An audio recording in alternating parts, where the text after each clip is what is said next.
En la fiesta de inauguración del primer día de mi hijo al mando de la empresa, ni siquiera había levantado mi copa para el brindis cuando él dijo: «Frío, ya no necesitas venir aquí, estás despedida. Seguridad te acompañará a la salida». Con calma, dejé mi gafete sobre la mesa y respondí: «Avísale al consejo que la verdadera dueña de esta empresa llega en 30 minutos». El cristal de mi copa reflejaba las luces del salón cuando escuché esas palabras. 200 personas mirándome. Ejecutivos con los que había negociado contratos durante años. Proveedores que conocían mi nombre desde antes que Sebastián naciera. Y ahí estaba yo, en medio del salón principal de Refacciones Industriales del Bajío, la empresa que levanté con mis propias manos cuando solo era una viuda de 35 años con un bebé y deudas que me ahogaban. Sebastián tenía puesta esa corbata italiana que Valeria le había comprado. Gris perla, combinada con un traje que costaba más que el primer carro que me compré después de 10 años de trabajo. Estaba parado junto a ella, mi nuera, con su vestido color vino, y esa sonrisa que nunca llegaba a sus ojos.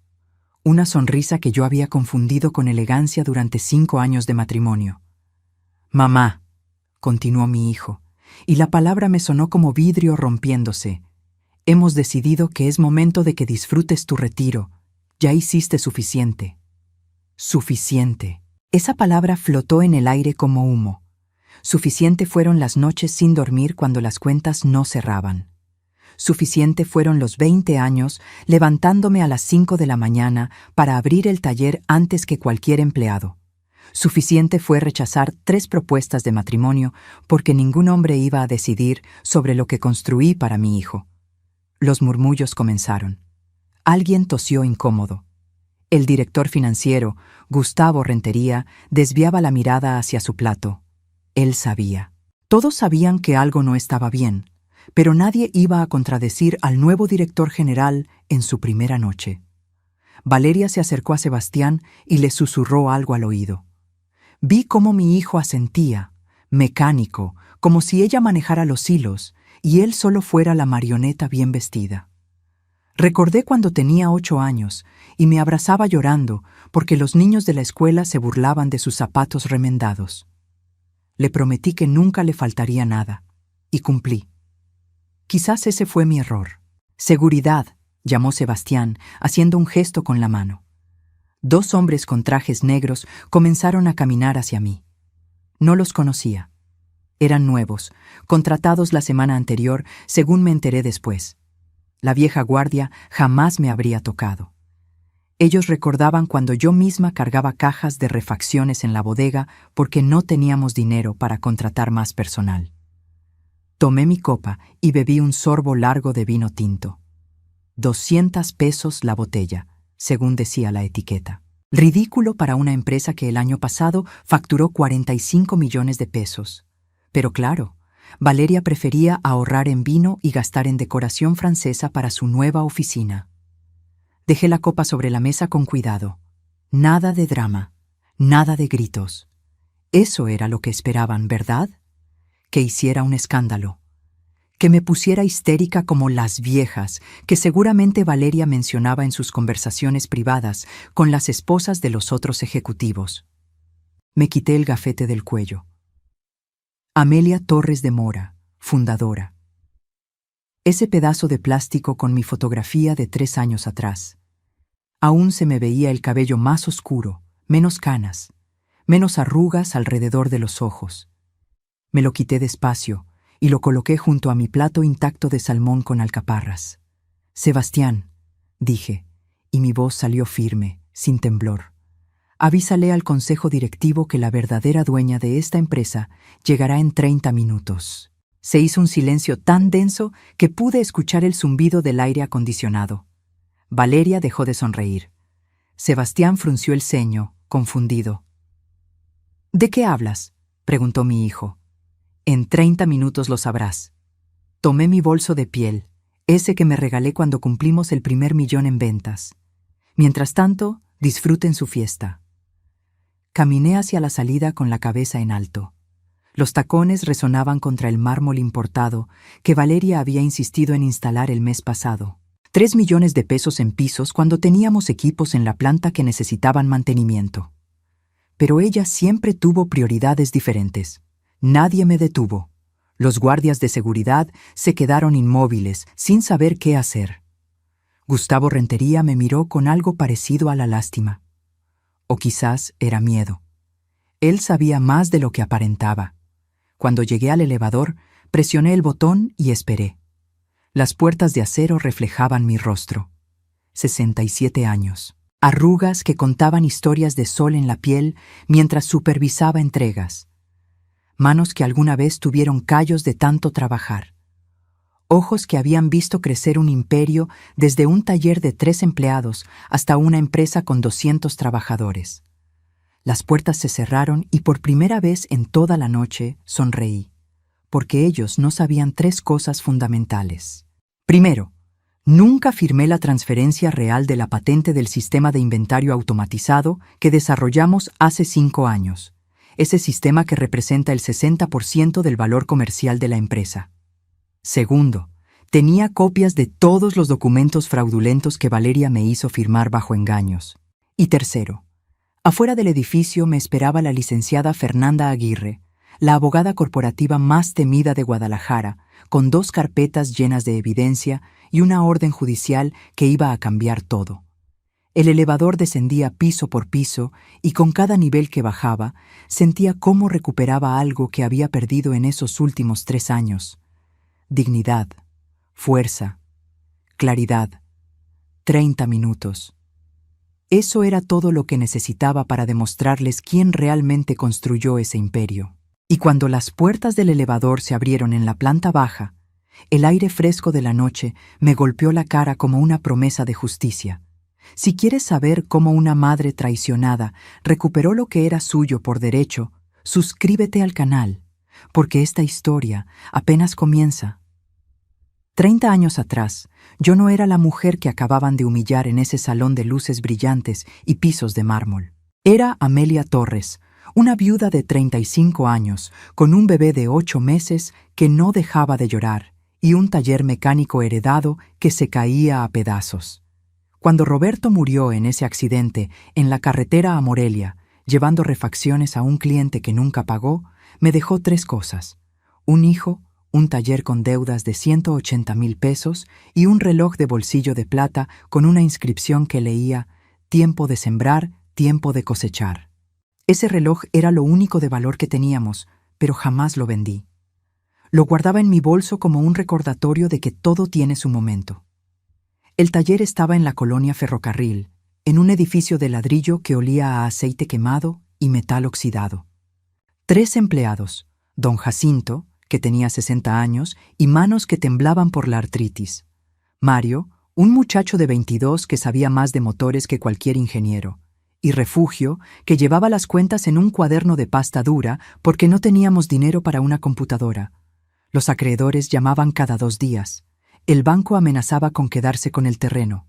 Los proveedores ya no nos fiaban ni un tornillo. Y yo tenía un bebé que alimentar con leche de fórmula que costaba 200 pesos la lata. Las madrugadas empezaban a las 4. Preparaba tamales de rajas con queso en la cocina de la casa que rentaba, una vivienda de 2 cuartos en la misma colonia. Para las 5:30 ya estaba en la esquina de la avenida Lázaro Cárdenas vendiendo a los trabajadores que iban a la fábrica textil. 150 pesos diarios, a veces 200, si tenía suerte. A las 8 dejaba a Sebastián con mi vecina, la señora Pacheco, que me cobraba 300 pesos a la semana.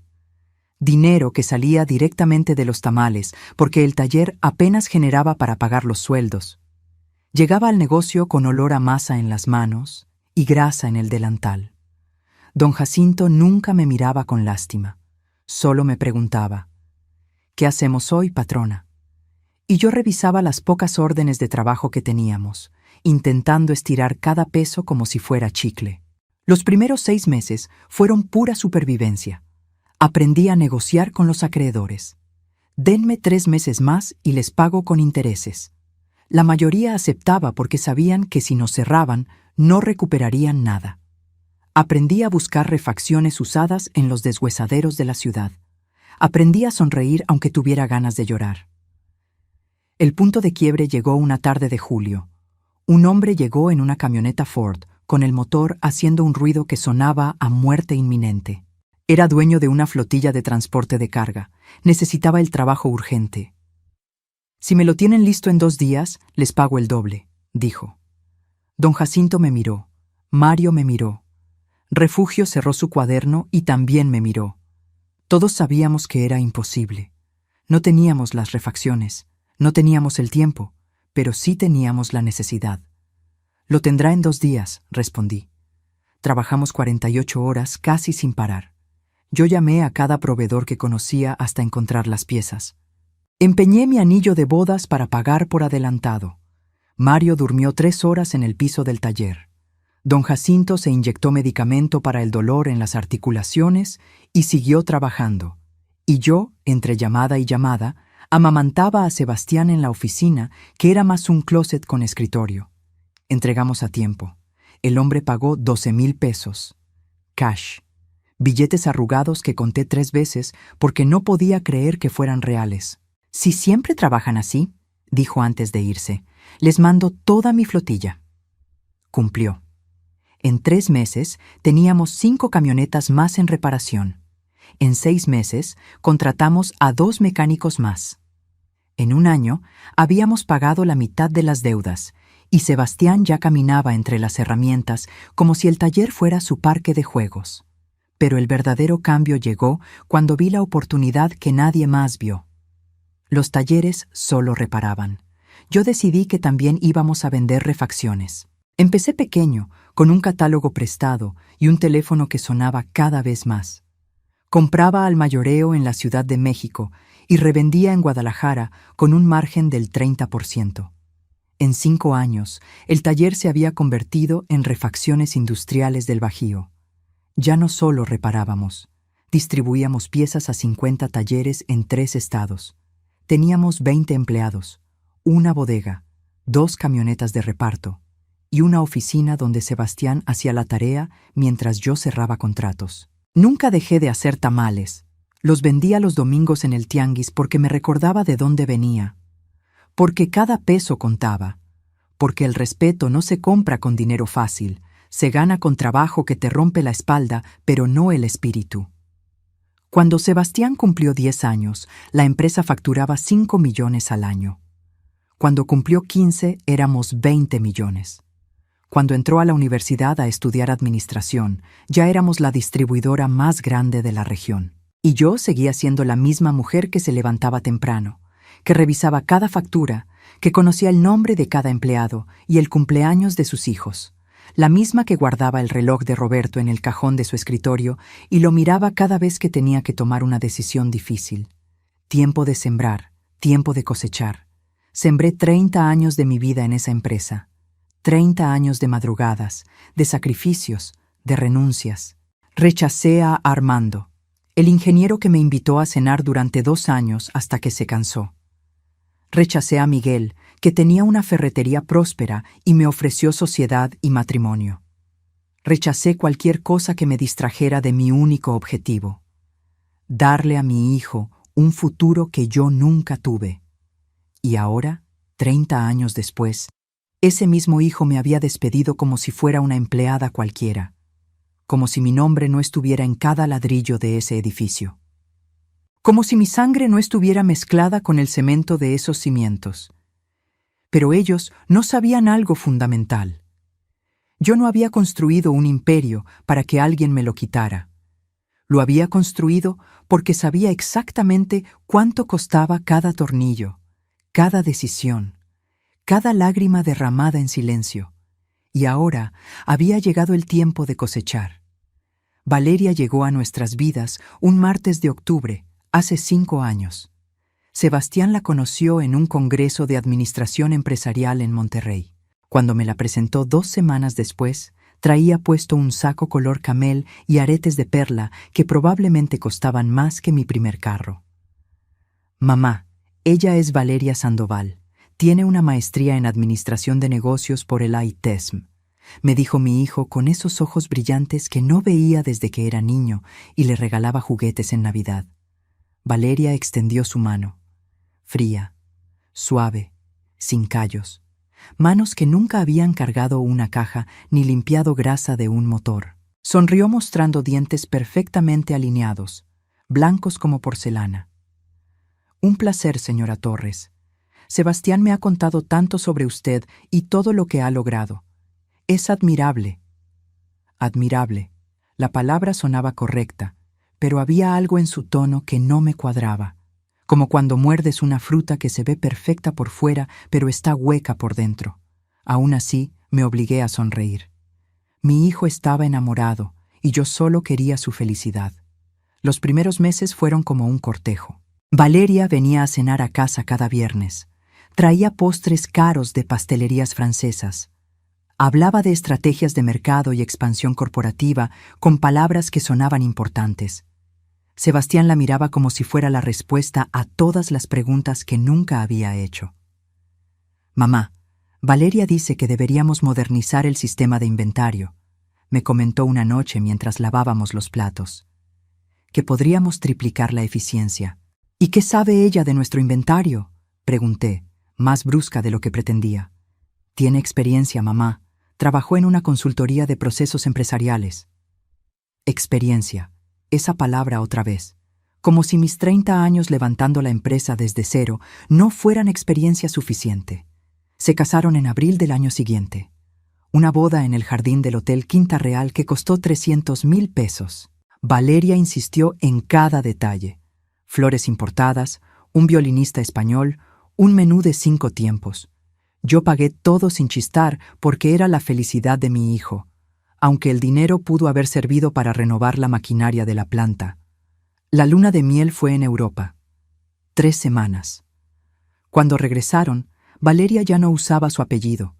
Era Valeria de Mora, como si al casarse con mi hijo también se hubiera casado con la empresa. Los cambios empezaron despacio, sutiles, como veneno que gotea. «Sebastián, deberíamos profesionalizar la estructura organizacional», decía Valeria durante las cenas familiares que ahora se hacían en su casa, un departamento en una zona residencial que yo les ayudé a comprar. «Las empresas familiares necesitan evolucionar para sobrevivir».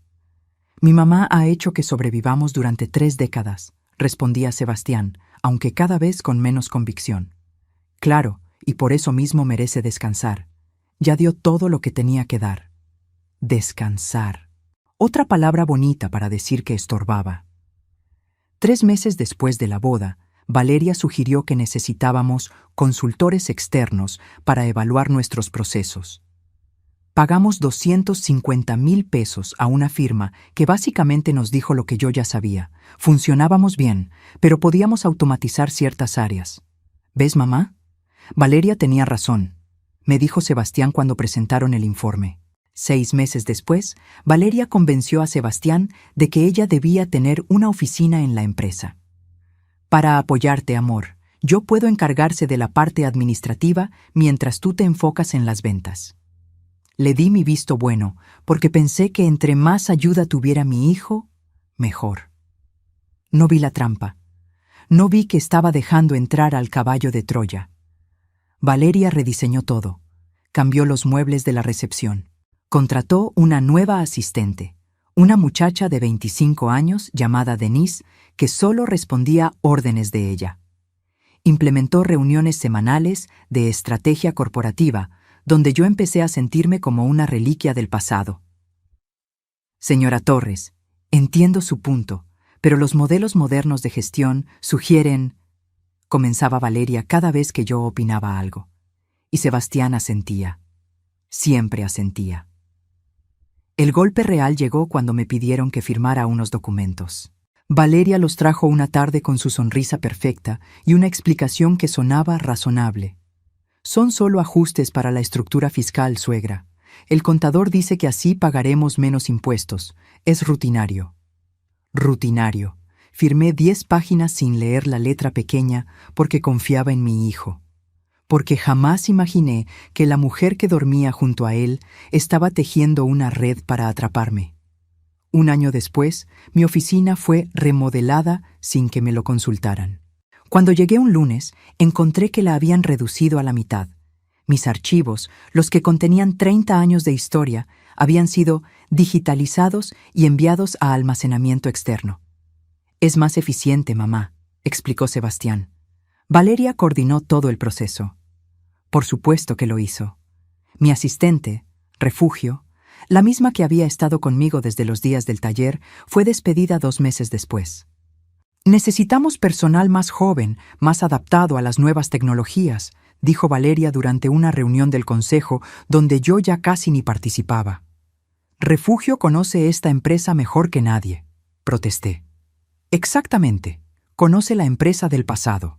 Nosotros estamos construyendo la empresa del futuro». Sebastián no dijo nada, solo miraba a su esposa con esa admiración ciega que me partía el corazón. Las reuniones importantes comenzaron a programarse cuando yo, casualmente, tenía citas con proveedores fuera de la ciudad. Las decisiones se tomaban sin consultarme.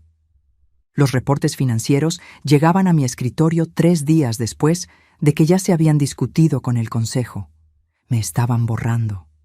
Lento, sistemático, como si pasaran un borrador sobre mi nombre hasta que solo quedara una mancha borrosa. Y lo peor no era Valeria. Lo peor era ver a mi hijo transformarse en alguien que no reconocía. El niño que lloraba en mis brazos cuando le dolía el estómago, ahora evitaba mi mirada en las juntas. El joven que me pedía consejo para cada decisión, ahora asentía a cada palabra de su esposa como si fuera evangelio. Una noche los vi en el estacionamiento de la empresa. No sabían que yo seguía en mi oficina. Valeria le acariciaba la mejilla a Sebastián mientras le decía algo al oído. Él sonreía, y en ese momento lo supe. Ya no era su madre quien tenía su oído. Era ella. Y ella tenía planes que yo apenas estaba comenzando a comprender. El día que caí en la trampa estaba lloviendo. Recuerdo el sonido del agua golpeando contra las ventanas de la sala de juntas mientras Valeria desplegaba los documentos sobre la mesa de caoba como si fueran cartas de póker. «Suegra, necesitamos hablar de algo importante», comenzó, acomodándose un mechón de cabello detrás de la oreja. Sebastián estaba a su lado, serio, con esa corbata azul marino que le regalé en su último cumpleaños. «¿Qué pasa?», pregunté, dejando mi taza de café sobre el posavasos. «Hemos estado consultando con asesores fiscales», intervino mi hijo. «Mamá, estamos pagando impuestos innecesarios, miles de pesos que podríamos ahorrar si reestructuramos la empresa». Valeria asintió, empujando una carpeta hacia mí. «Es un proceso estándar en empresas de nuestro tamaño. Básicamente, creamos un fideicomiso que protege el patrimonio y optimiza la carga tributaria». Abrí la carpeta. Páginas y páginas llenas de términos legales que sonaban como trabalenguas. Cláusulas, anexos, firmas de abogados que no conocía. «¿Y esto qué significa exactamente?», pregunté, señalando una sección que hablaba sobre transferencia de participaciones accionarias. «Es técnico», respondió Valeria con esa sonrisa que ya me resultaba insoportable. «Básicamente, usted mantiene su posición como fundadora, pero las acciones se administran a través del fideicomiso. Más eficiente, más seguro. Protegemos el patrimonio familiar de cualquier eventualidad». «¿Qué eventualidad?». «Demandas, problemas legales, cualquier cosa. Usted ya tiene 64 años, suegra. Es pensar en el futuro». 64 años. Lo dijo como si fuera una sentencia de muerte, como si a esa edad ya no tuviera derecho a opinar sobre lo que construí. «Mamá». Sebastián se inclinó hacia adelante, tomando mi mano. Sus ojos, los mismos ojos cafés de Roberto, me miraban con algo parecido a la súplica. «Confía en nosotros. Solo queremos proteger lo que has construido, lo que es nuestro. Nuestro, no tuyo, nuestro». Firmé la primera página, luego la segunda. Valeria iba señalando con su uña perfectamente pintada de rojo cereza dónde debía poner mi nombre. «Aquí, suegra, y aquí. Una más en esta parte». «¿No debería leerlo con más calma?», pregunté en algún momento, sintiendo un peso extraño en el pecho.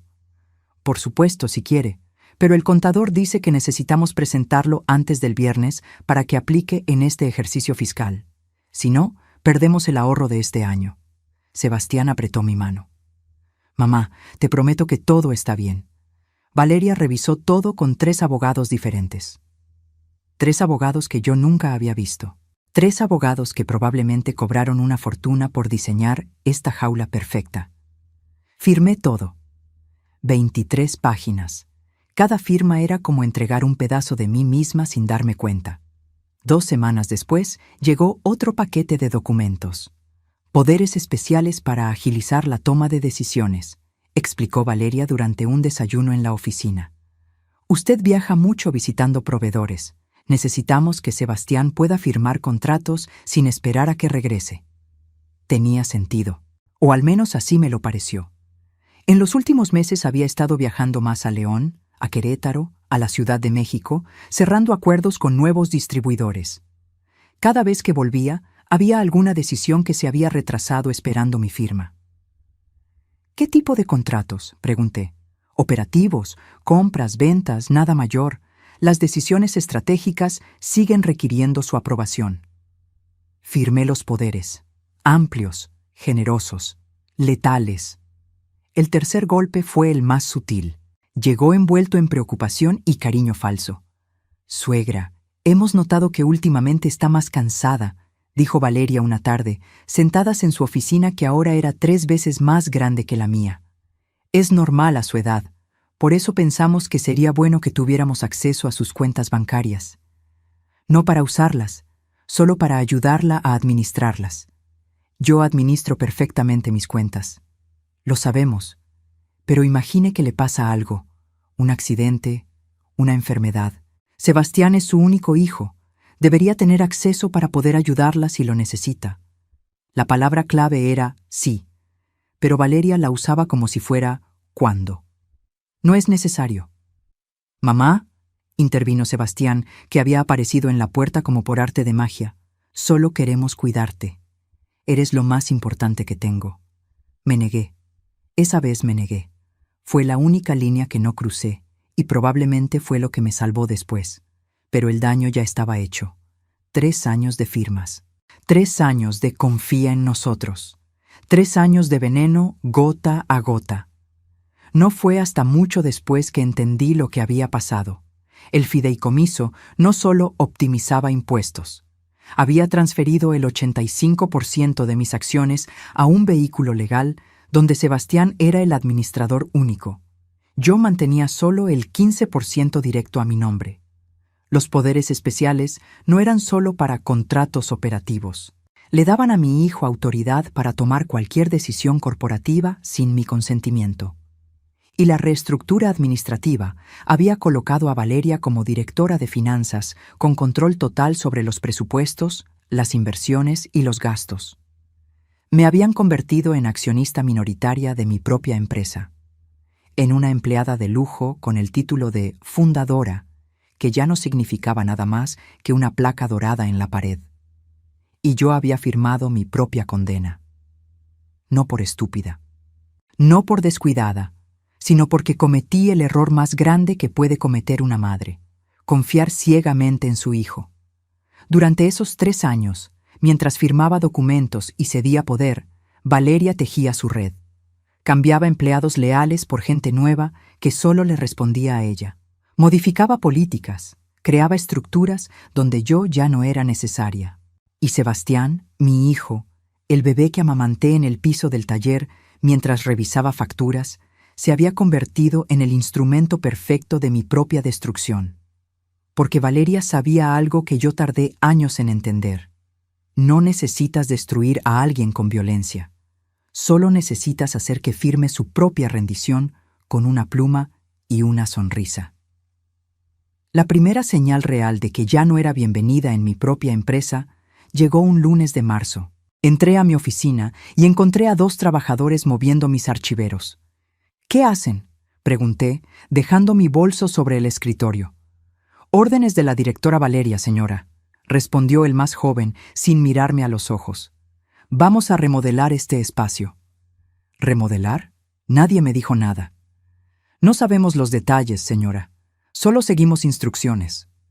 Me dirigí directo a la oficina de Valeria. Ni siquiera toqué. Abrí la puerta y la encontré revisando unos planos extendidos sobre su escritorio de cristal. Alzó la vista con esa calma que ya me resultaba amenazante. «Suegra, justo iba a hablar con usted. ¿Por qué están moviendo mis cosas?» «Es parte del plan de optimización de espacios. Su oficina es demasiado grande para el uso que le da. La vamos a dividir en dos. Una mitad seguirá siendo suya. La otra será para el nuevo gerente de operaciones». «¿Qué nuevo gerente?» ¿Sebastián no le contó? Valeria inclinó la cabeza, fingiendo sorpresa.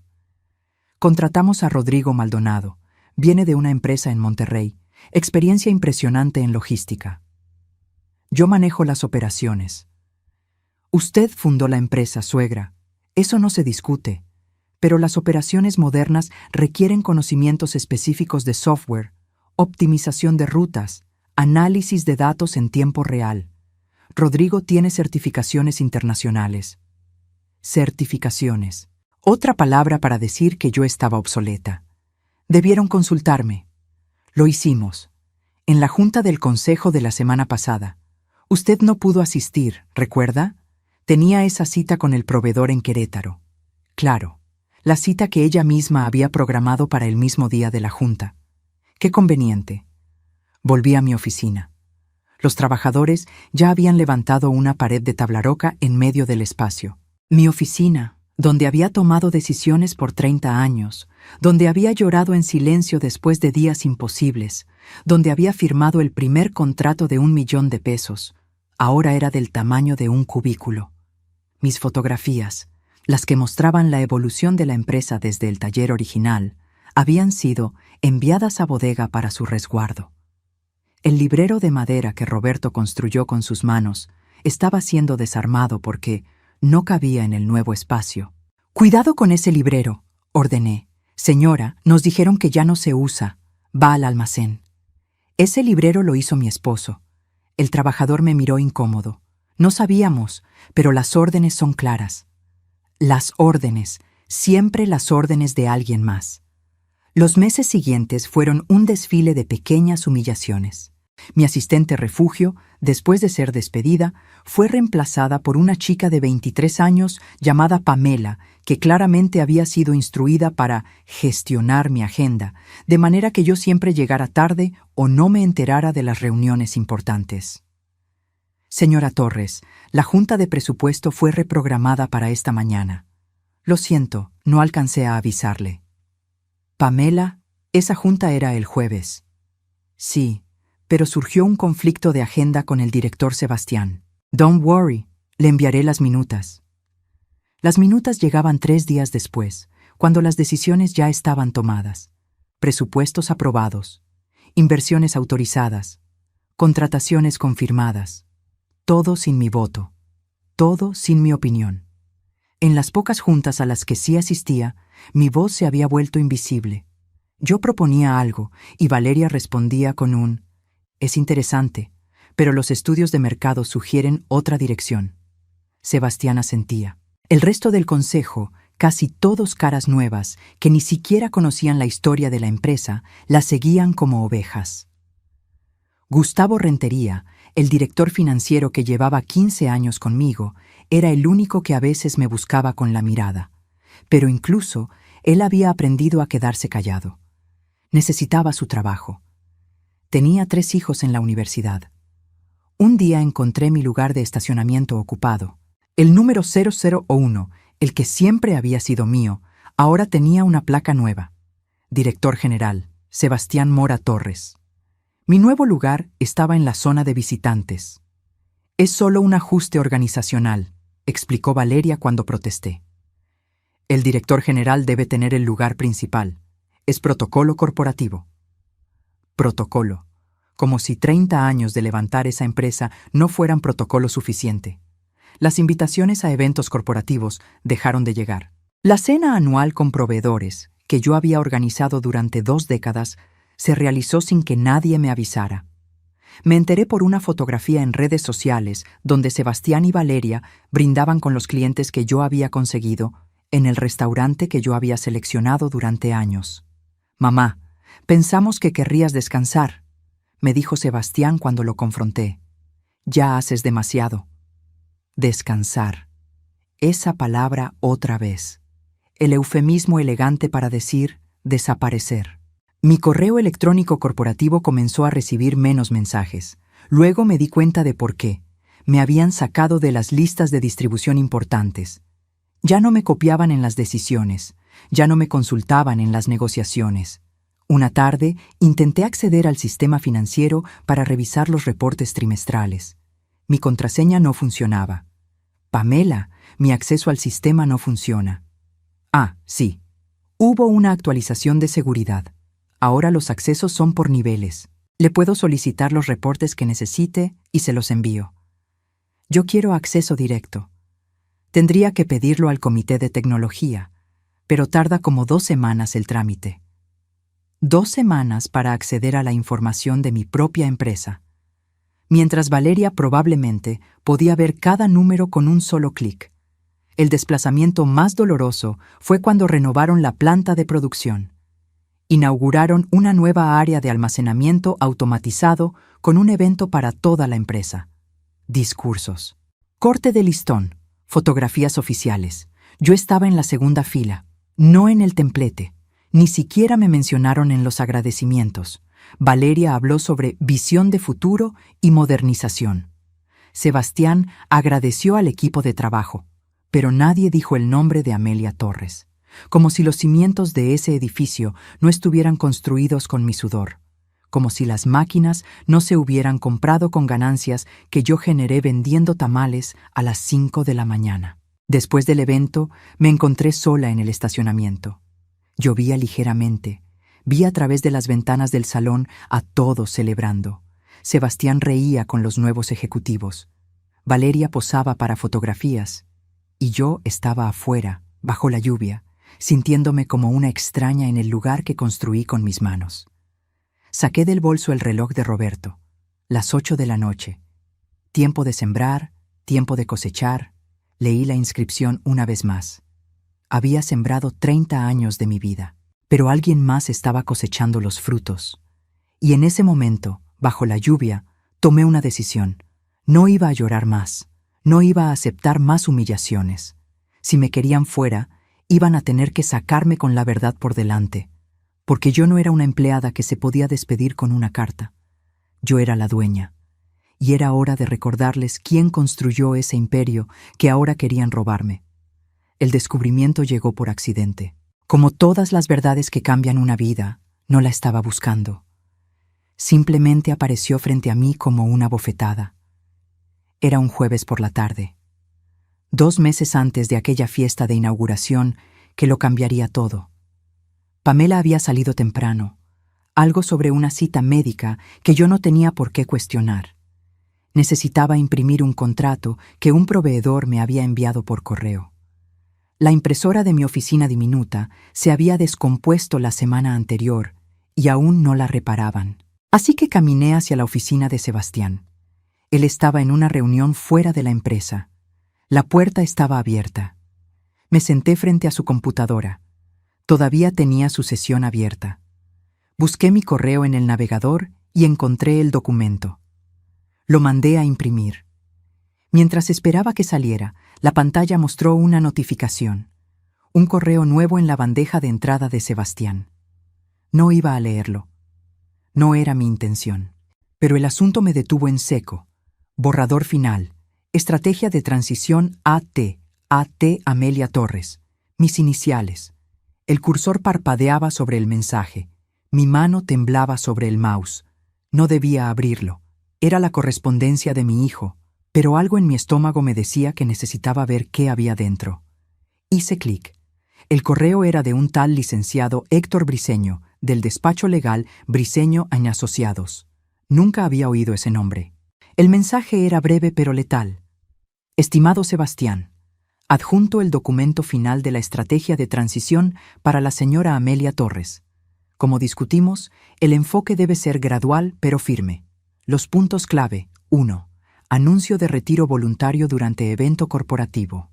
2. Pensión mensual de 25,000 pesos como reconocimiento a su trayectoria. 3. Remoción inmediata de accesos administrativos. 4. Comunicado de prensa posicionándola como fundadora honoraria en retiro merecido. El timing es crucial. Aprovechar el impulso de su nombramiento como director general para proyectar imagen de renovación generacional. Cualquier duda, quedo atento. 25,000 pesos mensuales. Una pensión que apenas cubriría la renta de un departamento modesto. La empresa facturaba 45 millones al año y me ofrecían 25,000 pesos mensuales como si fuera una limosna. Abrí el documento adjunto. 12 páginas de estrategia detallada. Fechas. Tácticas de comunicación. Hasta tenían un discurso preescrito para que Sebastián lo leyera el día de mi retiro voluntario. Mi madre, Amelia Torres, ha sido el corazón de esta empresa durante 3 décadas. Hoy, con profundo amor y agradecimiento, respetamos su decisión de dar un paso al costado para disfrutar el descanso que merece. Descanso. Retiro voluntario. Palabras bonitas para ocultar un despojo. Pero lo que realmente me destrozó fue la última sección del documento. Una nota interna, probablemente escrita por Valeria, que decía: justificación estratégica. AT representa el modelo de gestión antiguo. Su resistencia al cambio y apego emocional a procesos obsoletos dificulta la modernización necesaria. Si bien su contribución histórica es innegable, su presencia actual es un lastre para el crecimiento. La transición debe ejecutarse con delicadeza, pero sin ambigüedad. No puede haber marcha atrás. Lastre. Me llamaron lastre. Yo, que levanté esa empresa desde un taller con 3 empleados. Yo, que vendí tamales durante años para pagar las deudas que Roberto dejó. Yo, que rechacé ofertas de matrimonio y vida personal porque mi único objetivo era darle un futuro a mi hijo. Lastre. Las lágrimas llegaron sin pedir permiso. Caían sobre el teclado mientras seguía leyendo. Había un cronograma. Fechas específicas. La transición estaba planeada para ejecutarse en 6 semanas. Justo después del evento de nombramiento de Sebastián como director general. Todo estaba calculado. Cada palabra, cada movimiento. Me iban a sacar en mi propia fiesta de despedida disfrazada de homenaje. Escuché pasos en el pasillo. Cerré el correo rápidamente. Tomé los papeles de la impresora y salí de la oficina justo cuando Valeria doblaba la esquina. «Suegra, ¿qué hace aquí?» «Mi impresora no sirve. Vine a usar la de Sebastián». Me miró con esos ojos grises que ahora veía por lo que realmente eran. Calculadores, fríos. Entiendo. Deberíamos comprarle una nueva. No es necesario, respondí, sosteniendo los papeles contra mi pecho. Ya tengo lo que necesitaba. Caminé de regreso a mi oficina. Cerré la puerta. Me senté en mi silla y miré alrededor. Las paredes desnudas, el espacio reducido, los archivos que ya no estaban.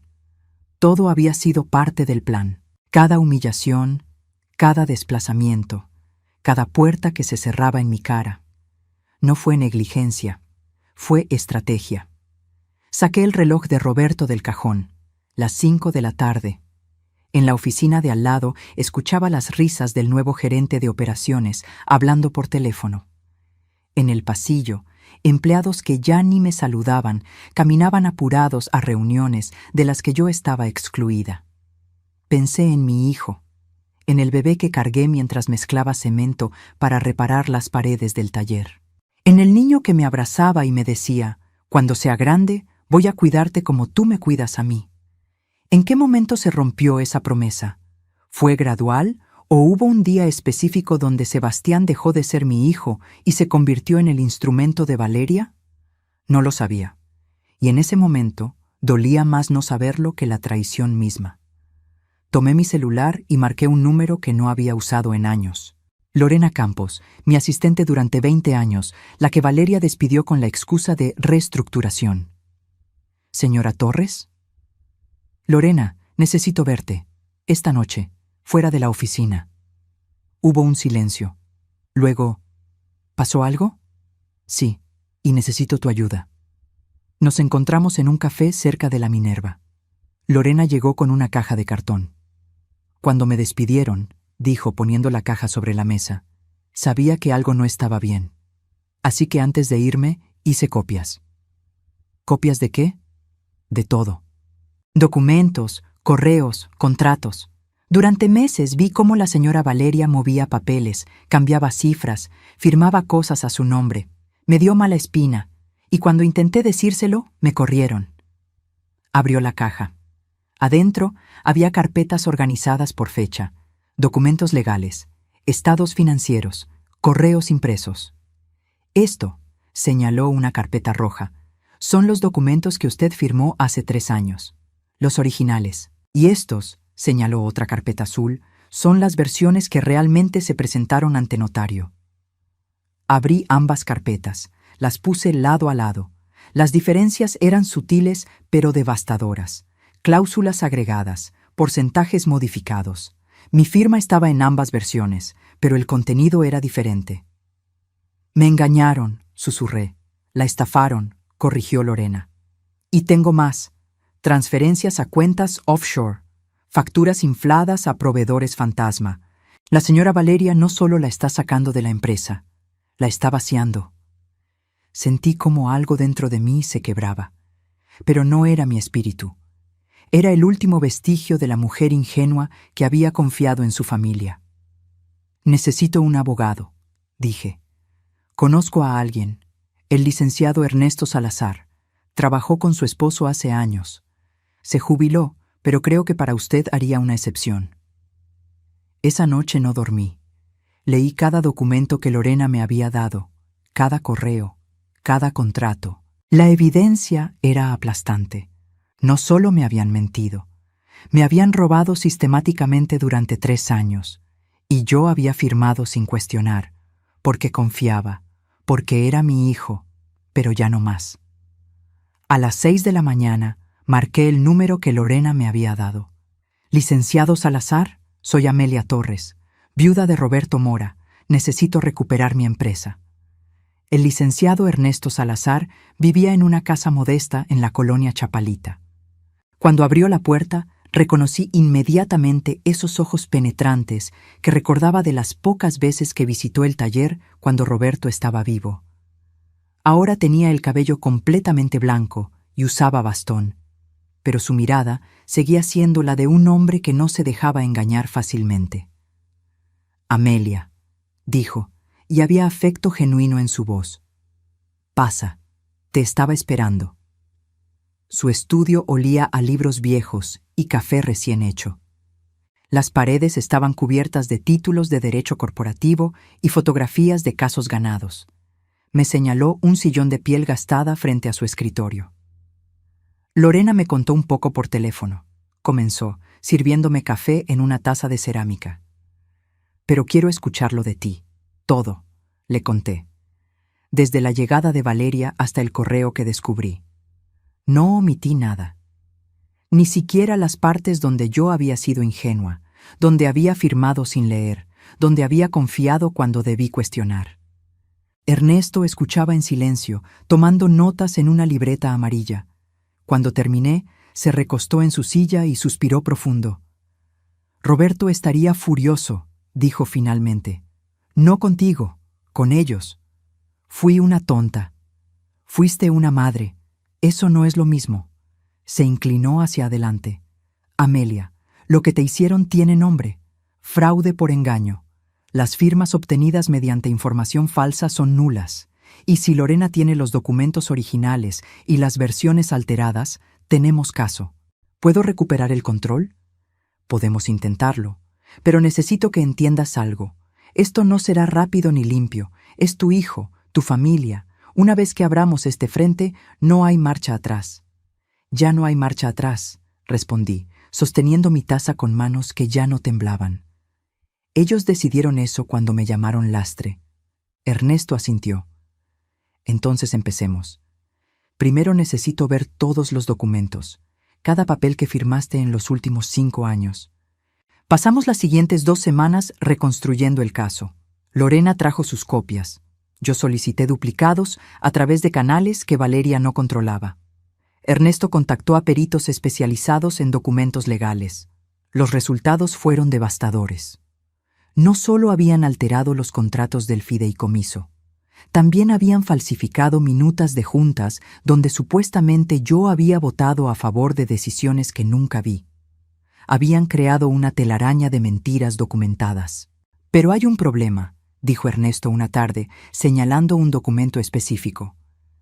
Aunque las firmas fueron obtenidas con engaño, técnicamente tú las hiciste. Un juez podría argumentar negligencia de tu parte por no leer antes de firmar. Entonces perdí. No dije eso. Dije que necesitamos algo más, algo que no puedan refutar, algo que demuestre que sin ti, esa empresa no vale nada. Esa noche, en mi casa, busqué entre las cajas viejas que guardaba en el cuarto de servicio, papeles antiguos del taller original, contratos de los primeros años, y ahí, en una carpeta manila desteñida, encontré lo que necesitaba. La patente. Hace 5 años, cuando automatizamos el sistema de inventario, yo había trabajado con un ingeniero en sistemas para desarrollar un software propietario. Un programa que integraba compras, ventas, logística y proyecciones en tiempo real. Era la columna vertebral de toda la operación de la empresa. Recordé el día que fuimos a registrar la patente ante el Instituto Mexicano de la Propiedad Industrial. Valeria había sugerido que se pusiera a nombre de la empresa. Es más profesional, había dicho. Pero yo, por alguna razón que en ese momento no entendí del todo, había insistido en registrarla a mi nombre personal. Es mi última creación, le dije a Sebastián cuando él cuestionó mi decisión. Déjame tener esto. Él había cedido. Valeria había fruncido el ceño, pero no insistió. Probablemente porque pensaban que era un capricho de vieja que no importaba. Pero importaba. Importaba más de lo que ellos imaginaban. A la mañana siguiente, llegué al despacho de Ernesto con la carpeta manila. «Mira esto», dije, extendiendo los documentos sobre su escritorio. Ernesto leyó en silencio. Sus ojos se abrieron cada vez más. Luego sonrió. Era una sonrisa de tiburón que huele sangre en el agua. «Amelia, ¿me estás diciendo que el sistema que hace funcionar toda la empresa está patentado a tu nombre?» «Sí». ¿Y ellos no tienen acceso legal a usarlo sin tu autorización? Técnicamente, podrían seguir usándolo, pero yo puedo revocar la licencia en cualquier momento, o cobrar regalías retroactivas por uso no autorizado. Ernesto se recostó en su silla y soltó una carcajada. Amelia Torres, acabas de darme el as de espadas. Sin ese sistema, la empresa tendría que volver a métodos manuales. Les tomaría meses reconstruir la operación. Perderían millones. ¿Entonces tengo poder de negociación? Tienes más que eso. Tienes una bomba nuclear. Pero Ernesto no era el único que necesitaba convencer. Necesitaba al consejo directivo de mi lado. Y para eso, necesitaba a alguien que aún tuviera credibilidad ahí dentro. Llamé a Gustavo Rentería una noche. Nos encontramos en un restaurante alejado del centro, un lugar donde nadie de la empresa nos vería. «Señora Torres», dijo cuando se sentó frente a mí, «si Valeria se entera de que nos vimos, me despide». «Lo sé, por eso te estoy pidiendo esto. ¿Qué necesita?» «La verdad, ¿qué está pasando con las finanzas de la empresa?» Gustavo miró alrededor. Bajó la voz. «Están desviando fondos, facturas infladas a proveedores fantasma, transferencias a cuentas offshore registradas en Panamá. Valeria maneja todo a través de empresas fachada». «¿Cuánto?» «En los últimos 2 años, calculo que han sacado cerca de 8 millones de pesos». 8 millones. El número flotó en el aire como un peso muerto. «¿Por qué no dijiste nada?» «Lo intenté. Hace 6 meses presenté un reporte interno a Sebastián. Me dijo que eran estrategias fiscales legales que yo no entendía. 3 días después, Valeria me citó a su oficina y me dejó claro que si volvía a cuestionar las finanzas, me iba a la calle. Tengo 3 hijos en la universidad, señora Torres. Necesito este trabajo. Lo entiendo, pero necesito que testifiques. Necesito esos reportes». Gustavo cerró los ojos. «Si hago eso, pierdo todo. Si no lo haces, la empresa que ayudaste a construir se la van a robar. Y cuando la vacíen completamente, Te despedirán de todas formas, sin liquidación, sin nada. Se quedó en silencio largo rato. Finalmente asintió. Haré copias, pero necesito garantías legales. ¿Las tendrás?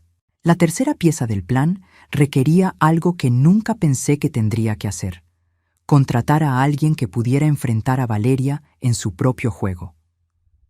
Ernesto me recomendó a la licenciada Fernanda Aguirre. La conocí en su oficina del piso 22 de una torre corporativa.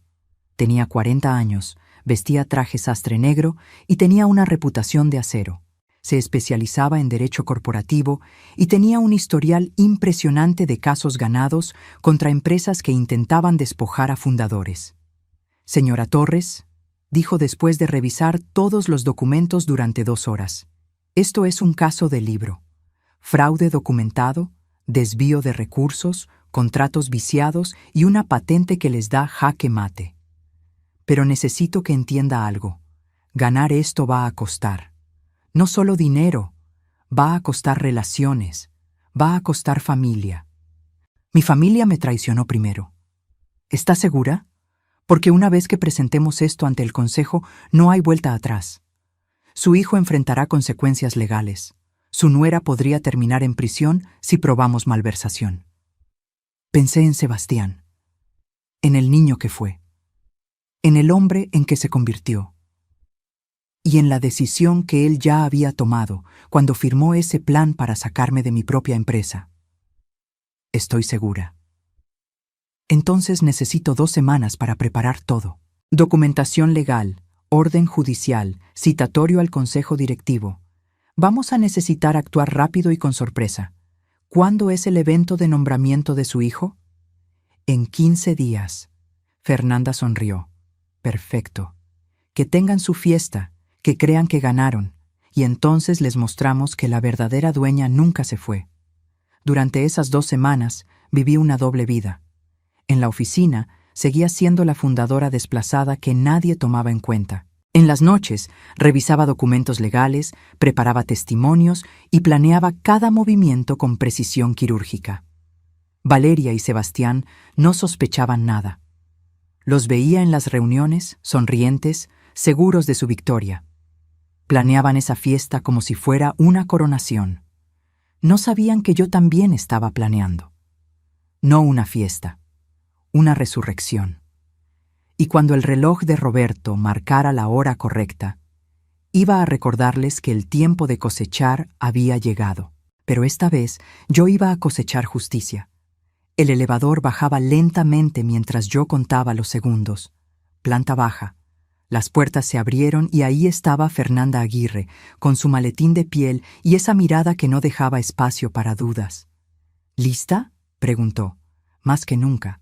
Junto a ella estaba Ernesto Salazar, apoyado en su bastón, pero con una carpeta gruesa bajo el brazo, y detrás de ellos, Lorena y Gustavo Rentería, ambos con expresiones tensas pero decididas. 30 minutos, dije mirando el reloj de Roberto. Les prometí 30 minutos. Subimos en el elevador. Nadie habló. Solo se escuchaba el zumbido del motor y mi respiración, más tranquila de lo que había estado en meses, porque por primera vez en 3 años yo controlaba la narrativa. Las puertas se abrieron en el piso del salón de eventos. La música seguía sonando. Las risas flotaban en el aire mezcladas con el tintineo de copas. Pero cuando atravesé esas puertas con mi equipo legal detrás, el sonido se apagó como si alguien hubiera cortado el cable de audio. 200 pares de ojos se clavaron en mí. Pero esta vez no caminaba sola. Esta vez traía la verdad. Sebastián estaba en el centro del salón, copa en mano, congelado a medio brindis. Valeria a su lado dejó de sonreír. Su rostro palideció 3 tonos. «Buenas noches», dije, y mi voz resonó clara en el silencio. «Lamento interrumpir la celebración, pero hay algunos asuntos legales que requieren atención inmediata». Fernanda Aguirre se adelantó. «Buenas noches. Soy la licenciada Fernanda Aguirre, representante legal de la señora Amelia Torres de Mora, fundadora y legítima propietaria mayoritaria de Refacciones Industriales del Bajío. Traigo un citatorio para el Consejo Directivo. Es obligatorio. Es ahora. El director de Recursos Humanos, un hombre llamado Patricio Sánchez, que Valeria había contratado el año anterior, se acercó. ¿De qué se trata esto? De fraude corporativo, documentos falsificados y desvío de recursos, respondió Ernesto, su voz firme a pesar de los años. Y tenemos evidencia completa. Valeria soltó una risa nerviosa. Esto es ridículo. Sebastián, diles que se vayan. Pero mi hijo no se movió. Me miraba como si estuviera viendo un fantasma. O quizás, por primera vez en años, estaba viendo a su madre realmente. Consejo directivo, llamó Fernanda. Sala de juntas, 5 minutos. Esto no es opcional. La sala de juntas se llenó rápidamente. Los 7 miembros del consejo tomaron sus lugares. Sebastián y Valeria en un extremo de la mesa, yo en el otro, flanqueada por mis abogados. Entre nosotros, 3 carpetas gruesas que contenían 3 años de mentiras documentadas. Fernanda abrió la primera carpeta. Empecemos con los hechos. En los últimos 3 años, se presentaron ante esta empresa documentos legales supuestamente firmados por la señora Torres. Sin embargo, tenemos evidencia de que estos documentos fueron alterados después de obtener su firma. Proyectó en la pantalla 2 versiones del mismo contrato, una al lado de la otra. La firma era idéntica, el contenido radicalmente diferente. La señora Torres firmó esto. Señaló el documento de la izquierda. Pero esto, señaló el de la derecha, fue lo que se registró ante notario. ¿Ven las cláusulas adicionales? ¿Los porcentajes modificados? Fraude documentado. Gustavo Rentería levantó la mano. Yo también tengo algo que presentar. Abrió su laptop. Durante los últimos 2 años he documentado transferencias irregulares, facturas a proveedores que no existen, pagos a empresas offshore registradas en Panamá, un total de 8.200.000 pesos desviados de las arcas de esta empresa. Mostró las hojas de cálculo. Los números brillaban en la pantalla como evidencia irrefutable. Algunos miembros del consejo jadearon. Otros se inclinaron hacia adelante para ver mejor. «Eso es mentira», explotó Valeria, golpeando la mesa. «Gustavo está resentido porque lo íbamos a despedir por incompetencia». ¿Incompetencia? Gustavo la miró fijamente. Tengo correos tuyos ordenándome procesar esas facturas. Tengo autorizaciones con tu firma digital. Tengo todo, Valeria. Sebastián, Valeria se volvió hacia mi hijo. Di algo, no vas a permitir que humillen a tu esposa así. Pero Sebastián tenía la mirada clavada en la pantalla, en los números, en la evidencia que no podía negar. Hay más, continuó Ernesto. El plan para remover a la señora Torres de la empresa, no como una decisión corporativa legítima, sino como parte de una estrategia calculada para despojarla de lo que construyó. Proyectó el correo, el que yo había encontrado en la computadora de Sebastián. Las palabras aparecieron en letras grandes.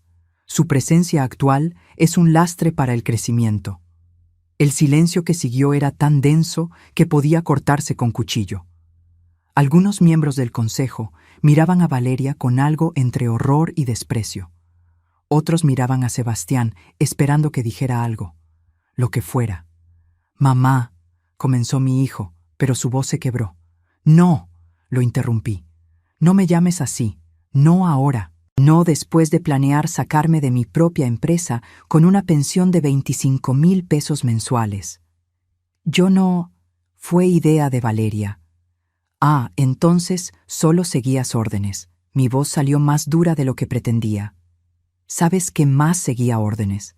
El guardia de seguridad que me iba a sacar del edificio hace 30 minutos. Valeria se puso de pie. «Suficiente, esto es un circo. No tienen autoridad para acusarnos de nada». «¿No?» Fernanda sonrió. Era una sonrisa sin humor. «Entonces hablemos de autoridad. Señora Torres, muéstreles». Saqué de mi bolso una carpeta manila desteñida, la misma que había encontrado entre mis papeles viejos. La abrí y extendí los documentos sobre la mesa. «Patente número MX 2019-045782», dije. «Sistema integrado de gestión de inventario y logística, registrado a nombre de Amelia Torres de Mora. Este sistema procesa el 100% de las operaciones de esta empresa. Sin él, Vuelven a métodos manuales que les tomarían 6 meses reconstruir. Vi el momento exacto en que Valeria entendió lo que eso significaba. Su rostro pasó de rojo de furia a blanco de terror en segundos. «Esa patente», comenzó, «es mía, completamente mía, y nunca les di licencia formal de uso, lo cual significa que cada día que operan con ese sistema sin mi autorización, acumulan regalías que me deben. Calculamos aproximadamente 12 millones de pesos en uso retroactivo». «No puedes hacer eso», susurró Valeria. «Puedo, y lo haré si no llegamos a un acuerdo aquí y ahora». Patricio Sánchez, el director de Recursos Humanos, se aclaró la garganta. «Señora Torres, ¿qué propone?». Me puse de pie. Todas las miradas estaban sobre mí, mi hijo con lágrimas en los ojos, Valeria temblando de rabia impotente, los miembros del consejo esperando mi veredicto. Propongo lo siguiente: restablecimiento inmediato de mi posición como presidenta del consejo. Auditoría externa completa de todas las finanzas de los últimos 3 años. Remoción de Sebastián Mora como director general hasta que la investigación concluya. Y Valeria Sandoval queda despedida efectivamente de inmediato, sin liquidación. «¡No!», gritó Valeria. «Sebastián, di algo». Mi hijo finalmente levantó la vista. Las lágrimas corrían por sus mejillas. «Mamá, por favor, puedo explicar. Yo no sabía lo de las facturas falsas. Valeria dijo que eran estrategias legales. Yo solo quería hacerte sentir orgullosa». «¿Orgullosa?». La palabra salió como ceniza de mi boca. ¿Llamándome lastre? ¿Planeando sacarme de mi propia empresa como si fuera basura? Sebastián, te di todo. Todo lo que tengo, todo lo que soy, fue para ti, y me pagaste con traición. Fue un error, un terrible error. Los errores se corrigen. Esto fue una estrategia. Durante 3 años. Valeria se volvió hacia los miembros del consejo. Ella está manipulándolos. Es una vieja amargada que no puede aceptar que los tiempos cambiaron, que ya no es relevante. Fernanda Aguirre se levantó. «Cuidado con sus palabras, señora Sandoval, porque tengo aquí», levantó otra carpeta, evidencia de que las cuentas offshore en Panamá están a su nombre personal, no de la empresa, suyo, lo cual convierte esto de fraude corporativo a peculado, un delito que conlleva prisión. El color desapareció completamente del rostro de Valeria. Se dejó caer en su silla. «Además», continué, «tengo un documento adicional que creo que el consejo debería ver». Ernesto distribuyó copias. Era el acuerdo prenupcial que Valeria había firmado antes de casarse con Sebastián. Ese que yo misma había insistido que firmaran y que Valeria había aceptado a regañadientes. «Cláusula 7», dije. «En caso de divorcio o separación por causa de fraude o conducta delictiva comprobada de cualquiera de las partes, la parte culpable pierde todo derecho sobre bienes matrimoniales y empresariales. Creo que fraude corporativo y peculado califican». Valeria me miró con un odio tan puro que casi podía sentirlo físicamente. «Eres una bruja amargada que no soporta ver a su hijo feliz». «Yo lo que no soporto», respondí, y mi voz finalmente tembló con la emoción contenida, «es ver a mi hijo convertido en un ladrón por una mujer que solo vio en él una oportunidad de enriquecerse». Me volví hacia Sebastián. «Pero tú tampoco eres inocente. Eras adulto, tomaste decisiones, y ahora vas a vivir con las consecuencias. Mamá, por favor». Se puso de pie, intentando acercarse. «No», levanté la mano. «Voto del consejo. Ahora. Todos los que estén a favor de mis propuestas». Uno por uno, los miembros del consejo levantaron la mano. Todos menos Sebastián. 7 contra 1. «Moción aprobada», declaró Patricio Sánchez. Valeria se levantó bruscamente. «Esto no termina aquí. Tengo abogados. Te voy a demandar por difamación, por...». «Por favor, inténtelo». Fernanda sonrió. «Me encantaría discutir sus acusaciones frente a un juez, con evidencia completa de malversación y documentos falsificados. Adelante». Valeria tomó su bolso y salió de la sala dando un portazo. Sebastián se quedó inmóvil, mirándome con ojos suplicantes. «Tienes dos opciones», le dije. «Cooperar con la investigación, devolver lo que se pueda recuperar y quizás, solo quizás, algún día reconstruir algo de confianza. O seguir a tu esposa y enfrentar cargos criminales junto a ella». «Ella está embarazada», susurró. El mundo se detuvo. «¿Qué?» «Valeria está embarazada, de 3 meses». Y ahí estaba. El último as bajo la manga de Valeria, el arma final, un bebé inocente usado como escudo. «Entonces», dije, y mi voz salió más cansada de lo que había sonado en toda la noche, «tienes aún más razones para tomar la decisión correcta, porque ese niño va a necesitar un padre que no esté en prisión». Sebastián se derrumbó en su silla, con la cabeza entre las manos, llorando como no lo había visto llorar desde que era un niño. Y yo, viendo a mi hijo roto, sentí algo quebrarse también dentro de mí, porque había ganado la batalla. Pero el costo era más alto de lo que imaginé. La justicia tiene sabor amargo cuando viene servida en la mesa familiar. La sala de juntas se vació lentamente. Los miembros del consejo salían en silencio, sin saber qué decir, qué hacer con el peso de lo que acababan de presenciar. Fernanda y Ernesto revisaban documentos, preparando los siguientes pasos legales. Lorena y Gustavo esperaban cerca de la puerta, dándome espacio. Pero yo no podía moverme. Seguía sentada frente a Sebastián, separadas por esa mesa de caoba que había visto tantas decisiones importantes. Solo que esta vez, la decisión no era de negocios, era de sangre.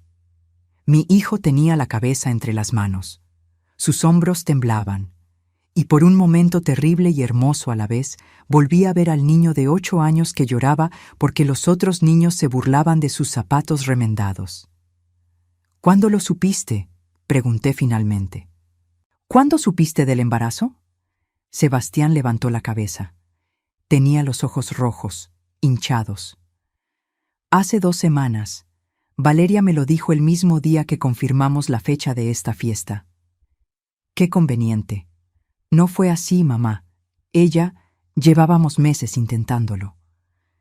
«¿Y te parece casualidad que justo ahora, cuando me iban a sacar de la empresa, aparece un bebé?».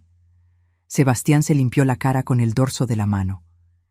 «Sé lo que parece. Sé que todo parece calculado. Pero ese bebé es real. Es mi hijo. Tu hijo». Repetí las palabras, sintiendo su peso. «¿Y qué hay de mí, Sebastián? Yo también soy tu madre. ¿Eso ya no cuenta?». «Siempre vas a ser mi madre». «¿Ah, sí? Porque hace media hora me ibas a sacar de mi propia empresa con una pensión de hambre. No me suena muy filial».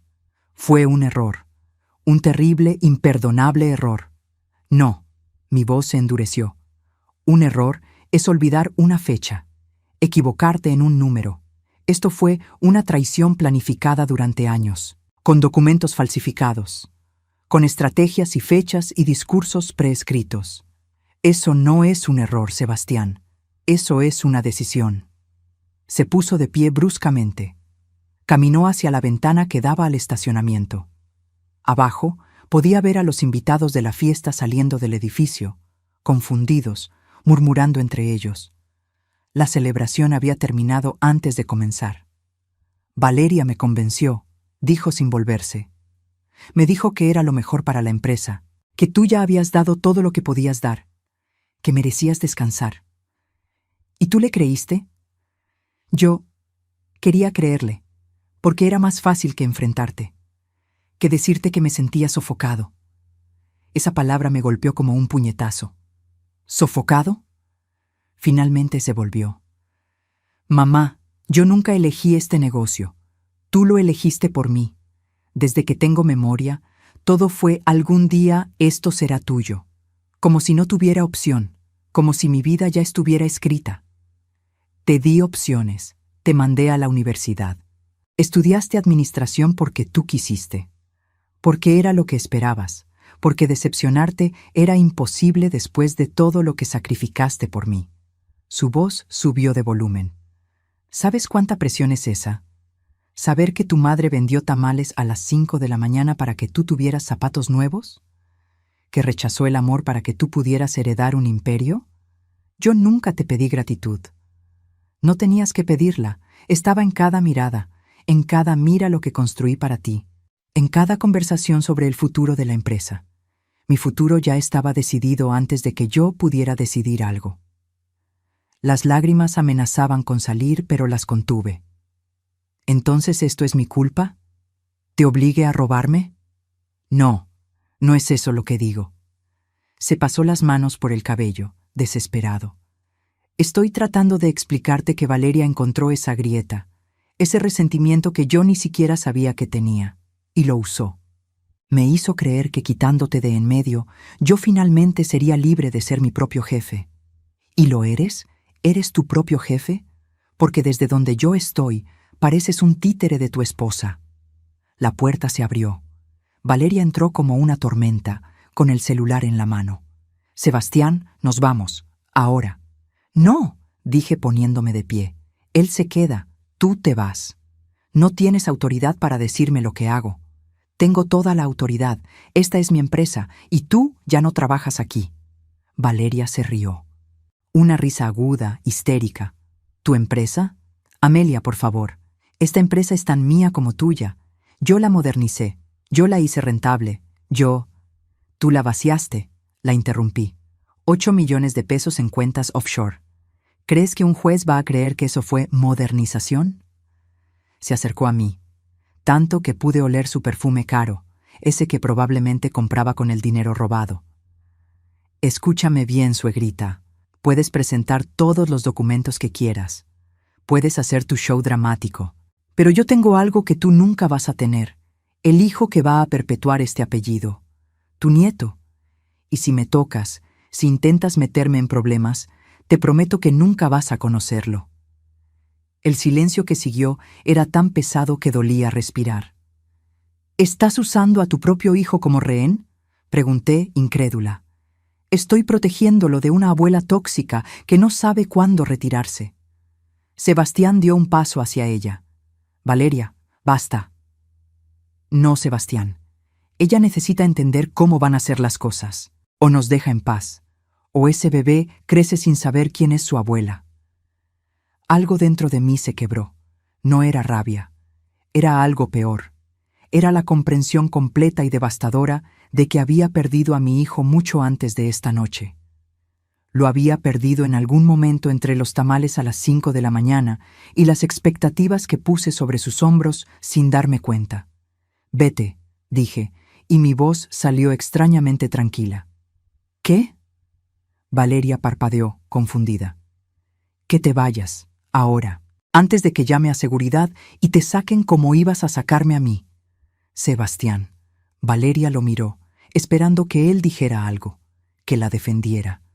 Pero mi hijo estaba inmóvil, mirándome con una expresión que no podía descifrar. ¿Era culpa? ¿Miedo? ¿O finalmente estaba viendo realmente lo que había hecho? Sebastián, repitió Valeria, su voz subiendo una octava. Nos vamos, ahora. Ve tú, dijo él finalmente. Yo necesito hablar con mi madre. ¿Qué? No, no voy a dejarte aquí para que ella te manipule. Valeria. Sebastián la miró fijamente por primera vez desde que entró. Vete, por favor. Vi el momento exacto en que ella entendió que estaba perdiendo control.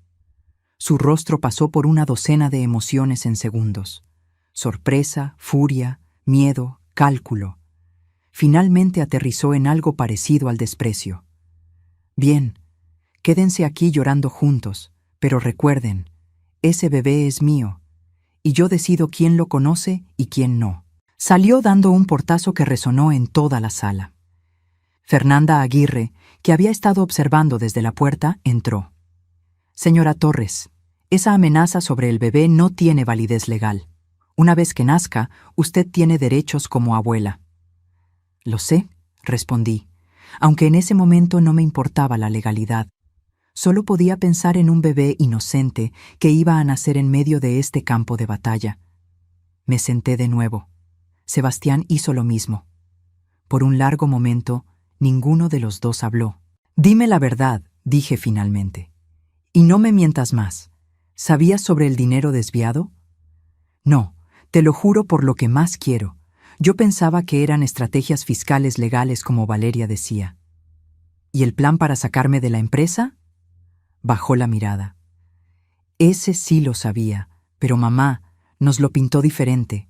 Dijo que era darte un retiro digno, que habías trabajado suficiente, que merecías disfrutar tus últimos años sin la presión de la empresa.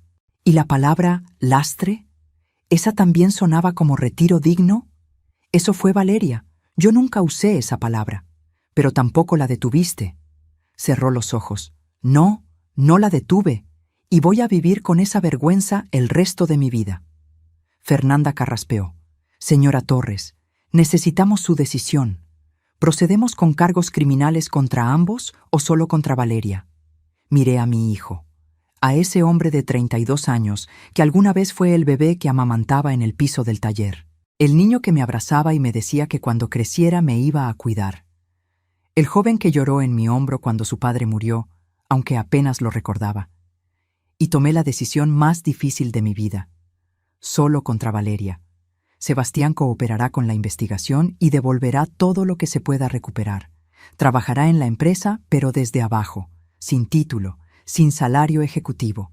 Si quiere recuperar mi confianza, va a tener que ganársela como yo me la gané, con trabajo.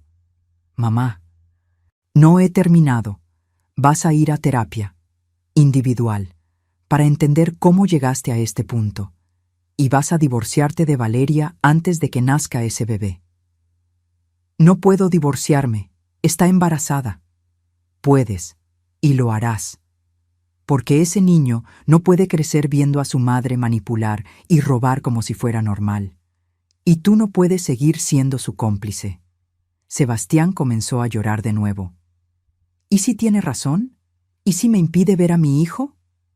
Entonces pelearemos. Legalmente, pero con las manos limpias, sin secretos, sin mentiras. Me levanté y caminé hacia él, porque a pesar de todo, sigue siendo mi hijo, y ese bebé será mi nieto, y yo protejo lo que es mío. Lo abracé. Por primera vez en años, lo abracé como cuando era niño. Y él se aferró a mí como si fuera un náufrago a una tabla en medio del océano. Lo siento. Sollozó contra mi hombro. Lo siento tanto, mamá. Lo sé, y vas a pasar mucho tiempo demostrándolo. Cuando finalmente nos separamos, ya había amanecido. La luz gris del alba entraba por las ventanas de la sala de juntas. Ve a casa, le dije. Descansa. Mañana empieza tu camino de regreso. Sebastián asintió y salió sin decir más. Fernanda y Ernesto se acercaron. Hizo lo correcto, dijo Ernesto. No lo sé, respondí honestamente. Pero era lo único que mi corazón me dejaba hacer. Porque al final, la justicia y el perdón no siempre van de la mano. A veces, tienes que elegir entre venganza y familia. Y yo elegí creer que mi hijo todavía podía ser salvado, aunque me costara todo. La luz del sol entraba por las ventanas de mi oficina. Mi oficina completa, restaurada, con el librero que Roberto construyó de vuelta en su lugar y las fotografías de 30 años colgadas en las paredes. Era un martes de marzo, exactamente 6 meses después de aquella noche que cambió todo. Sobre mi escritorio descansaba el reloj de bolsillo de plata. Lo tomé y leí la inscripción que conocía de memoria. Tiempo de sembrar, tiempo de cosechar. Había cosechado, pero no de la manera que imaginé. Afuera, en el piso de producción, Sebastián supervisaba un cargamento. Vestía el mismo overol azul que usaban los empleados de bodega, sin corbata italiana, sin traje de marca, solo el uniforme de trabajo que yo misma usé durante años. Cumplió su palabra. Empezó desde abajo. Llegaba a las 6 de la mañana, antes que cualquiera. Cargaba cajas. Verificaba inventarios. Aprendía cada proceso que había olvidado o nunca se molestó en conocer. Los primeros días, los empleados lo miraban con desconfianza. Don Jacinto, que seguía trabajando a sus 70 años porque se negaba a jubilarse, lo puso a prueba. Muchacho, le dijo la primera semana, esa caja va al anaquel 3, cárgala tú. Y Sebastián la cargó, sin protestar, sin recordarles que alguna vez fue director general. La auditoría externa había concluido hacía 3 meses. El daño era peor de lo que pensábamos. Valeria no solo había desviado 8 millones, eran 11.300.000 pesos distribuidos en cuentas offshore, facturas falsas y consultorias que nunca existieron. Fernanda Aguirre presentó cargos criminales. Valeria huyó a Monterrey con su familia. Intentó esconderse detrás del embarazo, jugando la carta de víctima en redes sociales. Empresaria perseguida por suegra envidiosa, tituló su post. Pero la evidencia no miente. 3 semanas después, la Fiscalía giró orden de aprehensión. La detuvieron en el aeropuerto intentando volar a Panamá. Ahora esperaba juicio bajo arresto domiciliario en casa de sus padres. El bebé nació en febrero. Un niño. Sebastián lo llamó Roberto, como su padre, como mi esposo. Cuando Sebastián me lo contó, con la voz quebrada y los ojos llenos de lágrimas, sentí algo romperse y reconstruirse al mismo tiempo dentro de mi pecho. ¿Puedo conocerlo?, pregunté. Valeria dice que no. ¿Y qué dices tú? Sebastián me miró fijamente. Digo que es tu nieto y tiene derecho a conocer a su abuela. 2 días después, Sebastián llegó a mi casa con un bulto envuelto en una cobija azul cielo. Era temprano, apenas las 8 de la mañana. Valeria no lo sabía. Él había esperado a que ella saliera a una cita con sus abogados. «Mamá», dijo cuando abrí la puerta, «te presento a Roberto Mora Sandoval». Tomé a ese bebé en mis brazos y algo que había estado roto durante meses finalmente sanó. Pesaba apenas 3 kilos. Tenía los ojos cerrados y un mechón de cabello oscuro. Se parecía tanto a Sebastián cuando nació que tuve que sentarme para no desmayarme. «Hola, pequeño Roberto», susurré. «Yo soy tu abuela y tengo tantas historias que contarte». El bebé bostezó. Sebastián se sentó a mi lado en el sofá. «Presenté los papeles de divorcio la semana pasada», dijo. «Valeria no los ha firmado. Dice que si me divorcio, nunca me dejará ver a Roberto». «¿Y tienes miedo?» «Estoy aterrado. Pero estoy más aterrado de que mi hijo crezca pensando que lo que hizo su madre está bien, o que lo que yo hice está bien». «Entonces, estás aprendiendo». Durante esos 6 meses, habíamos reconstruido más que la empresa. Habíamos reconstruido puentes. Sebastián iba a terapia 2 veces por semana. Hablábamos, realmente hablábamos. No de números o estrategias, sino de cómo él se sintió sofocado por mis expectativas, de cómo yo nunca le pregunté qué quería realmente. «Si pudieras elegir», le pregunté una noche durante una cena en mi casa, «¿qué harías si la empresa no existiera?». Tardó en responder. «Creo que me gustaría enseñar. Administración, tal vez. O abrir una consultoría para empresas familiares. Ayudarlas a no cometer los errores que nosotros cometimos». «¿Y por qué no lo haces?». «Porque tengo que reparar lo que rompí primero». «Puedes hacer ambas cosas. Trabajar aquí mientras construyes tu propio camino». Vio esperanza en sus ojos por primera vez en meses. El consejo directivo también cambió. Removí a 3 miembros que había puesto Valeria. En su lugar, incorporé a mujeres empresarias que conocía de asociaciones industriales. Mujeres que habían construido sus propios negocios desde cero y entendían lo que significaba pelear por cada peso. Lorena regresó, no como asistente, sino como directora de recursos humanos. Se lo merecía. Ella había guardado la evidencia que nos salvó. Gustavo Rentería fue ascendido a director de finanzas con autoridad completa. Ya no respondía a nadie más que al consejo y a mí. Y yo volví a caminar por los pasillos de mi empresa sintiendo que el aire era respirable de nuevo. Pero no todo fue reconstrucción, también hubo pérdidas. 3 clientes importantes se fueron cuando el escándalo se hizo público. «Problemas internos familiares», dijeron. Lo que realmente significaba era que no querían estar asociados con una empresa en medio de un juicio por fraude. Tuvimos que despedir a 20 empleados que Valeria había contratado y que claramente estaban involucrados en el esquema de facturas falsas. Eso dolió. Cada despido me recordaba que el daño no solo fue hacia mí, sino hacia gente inocente que necesitaba esos trabajos. Recuperamos 4 millones de pesos de las cuentas offshore. El resto, probablemente, nunca lo veríamos de vuelta. Valeria había sido más inteligente de lo que creímos, moviendo dinero a través de empresas fantasma en 3 países. Pero la empresa sobrevivió. Más pequeña, más cautelosa, pero viva. Y yo inicié algo nuevo. Un programa de mentoría para mujeres emprendedoras. Especialmente para viudas jóvenes que, como yo hace 30 años, se encontraban solas con hijos que alimentar y negocios que salvar. Lo llamé Programa Roberto Mora, en honor a mi esposo, en honor a los inicios. Cada sábado, 5 mujeres llegaban a las oficinas de la empresa. Les enseñaba lo que aprendí en 3 décadas.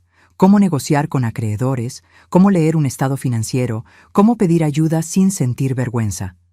No se trata de ser la más fuerte, les decía. Se trata de seguir levantándose cada vez que te tumban. Una de ellas, una mujer de 38 años llamada Sandra, que había heredado una tlapalería con deudas de 200,000 pesos, me abrazó llorando después de la tercera sesión. «Usted me está salvando la vida», me dijo. «No», respondí. «Tú te estás salvando sola. Yo solo te estoy enseñando las herramientas». El juicio de Valeria estaba programado para dentro de 2 meses. Fernanda me había advertido que sería mediático, que intentarían retratarme como la suegra cruel que persigue a una madre joven. «Que lo intenten», dije. «La verdad tiene documentos adjuntos». Una tarde, Sebastián llegó a mi oficina. Traía una carpeta en las manos y una expresión seria. «Mamá, necesito enseñarte algo». Abrió la carpeta. Eran los estatutos de una fundación. Fundación Roberto Mora para Empresas Familiares. ¿Qué es esto? Mi proyecto. Quiero crear una fundación que ayude a empresas familiares a profesionalizarse sin perder su esencia. Mediación en conflictos, asesoría legal preventiva, talleres sobre sucesión, todo lo que nosotros no tuvimos. Leí los documentos. Estaban bien pensados, estructurados, honestos. ¿Y cómo lo vas a financiar? Con mi parte de la herencia, cuando llegue el momento. No quiero un salario ejecutivo de la empresa. Quiero construir algo propio, algo que ayude a otras familias a no destruirse como casi nos destruimos nosotros. Lo miré, realmente lo miré, y vi a un hombre diferente del que había estado parado en aquel salón de fiesta hace 6 meses, más delgado, con ojeras, pero con algo en los ojos que no había visto en años. Propósito genuino. «Hazlo», dije, «y cuenta con mi apoyo». «¿En serio?» «En serio, pero bajo una condición». «¿Cuál?» «Que le enseñes a tu hijo lo que aprendiste, que cuando sea grande le cuentes esta historia completa, los errores, las consecuencias, todo». Sebastián asintió. «Te lo prometo».